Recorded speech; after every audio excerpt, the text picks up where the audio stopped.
Hey, what's going on, everybody? Just one question for you. Anybody who's been watching my channel, I just got one question for you.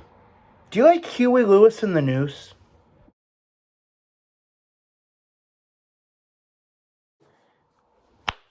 What's going on, everybody? It's Justin. We're back at the movies for another review.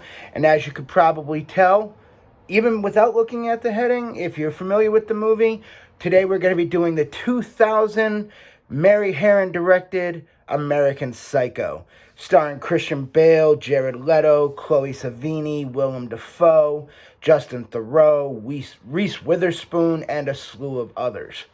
I love this movie. I've loved this movie since I first saw it. And I remember sneaking into the theaters to see it as a 15-year-old when it first came out.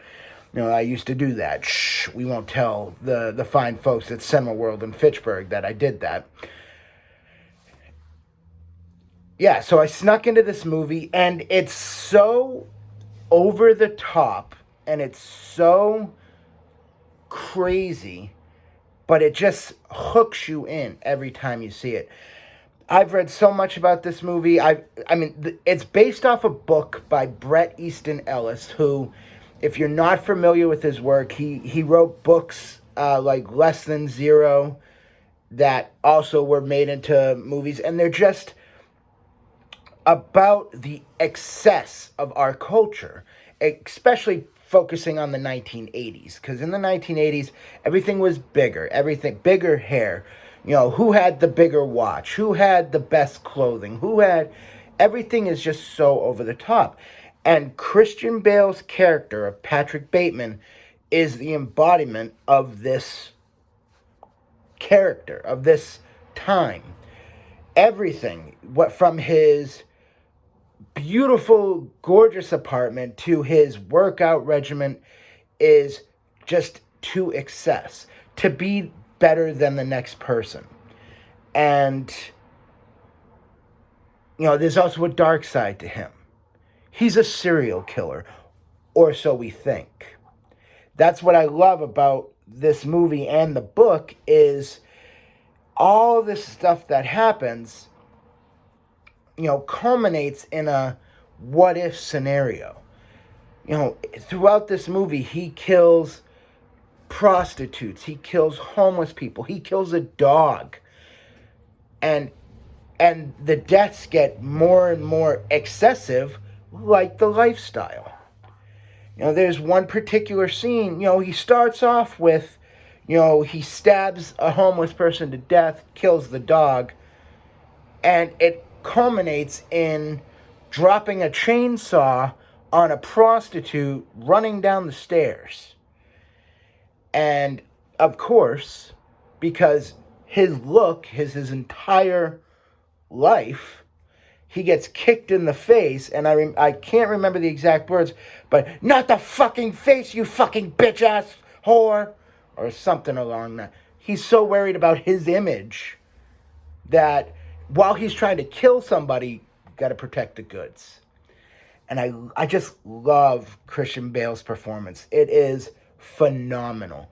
And this was really his stepping stone to becoming one of the biggest stars in the world today.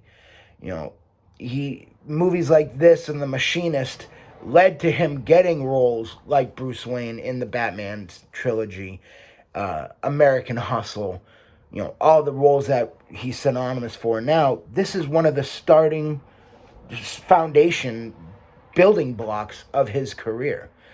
And it's just such a fun movie.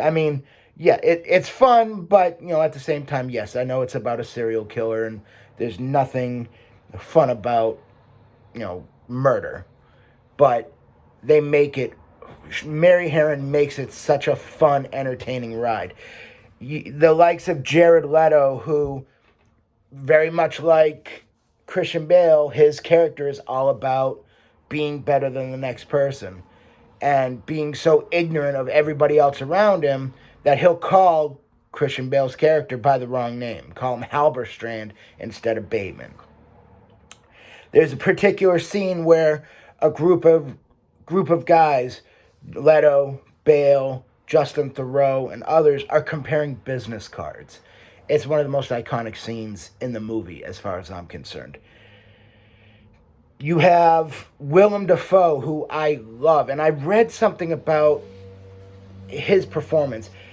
The director would do different takes. One take would be where Willem Dafoe, who's a police detective investigating murders, in one take he would know that Christian Bale murdered these people. In one take he didn't know he murdered these people. And in one take he was kind of suspicious but didn't really know. And she would take different takes, and that would be in the final cut. So you kind of get this ambiguous feeling about Bale's character. And just everything works so well in this movie.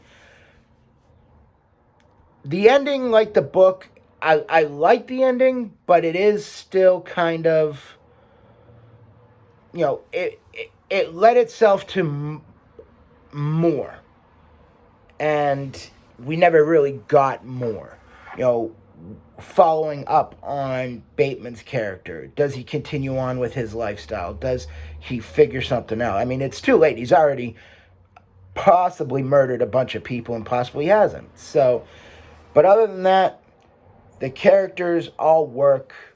The storyline is fantastic. It's over the top. It's silly, but it's dark and eerie at the same time. And it's just, it's Bale's coming out party, and I enjoyed this movie since it came out 22 years ago. But now the score, that's the tough part with this movie. Is it a great movie? I'm not sure. I know it's a really, really good movie. I just don't know if I would consider it a great movie. And because of that, it just misses out on the cut. It's a 7.9.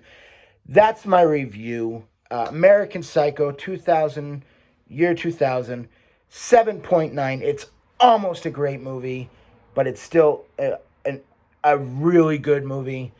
If you haven't seen it, check it out. What have you been waiting for? It's been out 22 years. I think it's time for you to see it. That's my review. I'll see you guys next time at the movies. Take care.